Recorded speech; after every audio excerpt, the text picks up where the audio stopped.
A king with only 300 warriors, facing an empire with millions. A last stand so powerful, it changed the course of history. This isn't just a battle. This is Sparta. Before we dive in, prepare yourself. This is not a story of victory. It's a story of courage, sacrifice, and an army that refused to kneel even when death was certain. Sparta was a city built on discipline, pain, and perfection. Every child born was examined. If they were weak, they were abandoned. If strong, they were trained to become warriors. Leonidas grows up in this brutal system. He learns combat at age 7. He fights older boys. He learns to endure hunger, cold, and fear. At 12, he faces his ultimate test, survival in the wilderness. A giant wolf hunts him, its eyes glowing in the darkness. Leonidas sets a trap, positions himself by a narrow cliff, and forces the wolf to charge straight into his spear. He returns to Sparta a survivor, and one day, its king. Years later, the peace of Sparta is shattered. Persian messengers arrive, demanding earth and water. Symbols of surrender. Their tone is arrogant. They mock Sparta's strength. They speak as if resistance is pointless. Leonidas listens quietly. Then unleashes the most iconic moment in movie history. This is Sparta. He kicks the messenger into the pit. War becomes unavoidable. Leonidas seeks approval from Sparta's rulers, the ephors, to lead the full army. But these twisted priests, covered in sores and corruption, say no. They claim the gods forbid war during the festival. But Leonidas sees the truth. Persian gold has bought their loyalty.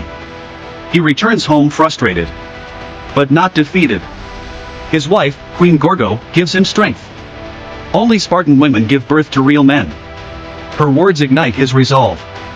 Since the council refused, Leonidas finds a loophole. He cannot leave the army, but he can take his personal royal guard. 300 of the finest warriors in Sparta. These are not ordinary soldiers. These are men with discipline, skill, and sons to carry their names. Leonidas chooses men who understand the mission may be their last. They march toward the hot gates. A narrow pass where the Persian numbers mean nothing. Along the way, Leonidas meets Daxos and a band of Greek allies. The allies are shocked at how few Spartans there are. Daxos. You only brought 300 men? Leonidas smiles. You there, what is your profession? A potter. A farmer. A sculptor. Then Leonidas turns to his warriors. Spartans. What is your profession?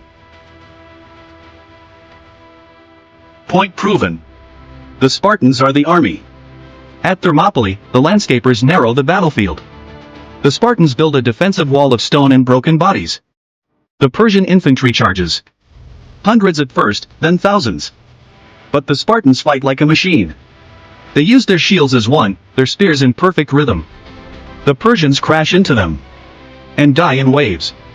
Every movement is controlled. Every push is calculated. Leonidas shouts commands, and his men carve through the enemy with brutal precision. Xerxes, furious, sends his elite warriors. The immortals. Masked. Silent. Deadly. The immortals charge with ferocity, using curved blades and lightning-fast strikes. But Spartans do not fear death. They break the immortals' rhythm, shattering their formation. Warriors fall. Shields break. Swords clash. But the 300 push through. Even a monstrous giant warrior joins the fight. But Leonidas kills him in a single, brutal strike. Xerxes is shaken. He descends from his throne to confront Leonidas personally. Xerxes promises Leonidas riches, power, command over all Greece. All I ask is that you kneel. Leonidas stares him down. You are generous, King Xerxes. But you ask too much of a Spartan. Xerxes realizes this king cannot be bought. A deformed man named Ephialtes begs to join the 300. Leonidas admires his spirit, but Ephialtes cannot lift a shield. He would break the formation and put the entire army at risk. Leonidas refuses him compassionately. But Ephialtes' heart turns dark. He sneaks into Xerxes' camp and reveals a secret mountain path behind the Spartan line. Xerxes rewards him with gold, women, and false promises.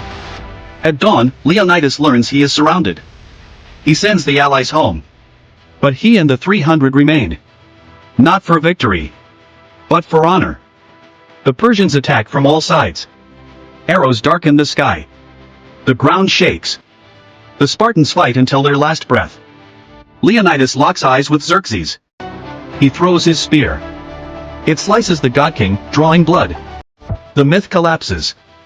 Xerxes is mortal. Leonidas and the 300 fall, but not in vain. 1 year later, Greece unites. Thousands of warriors rise to avenge them. The final line echoes. Remember us. The 300 became legends.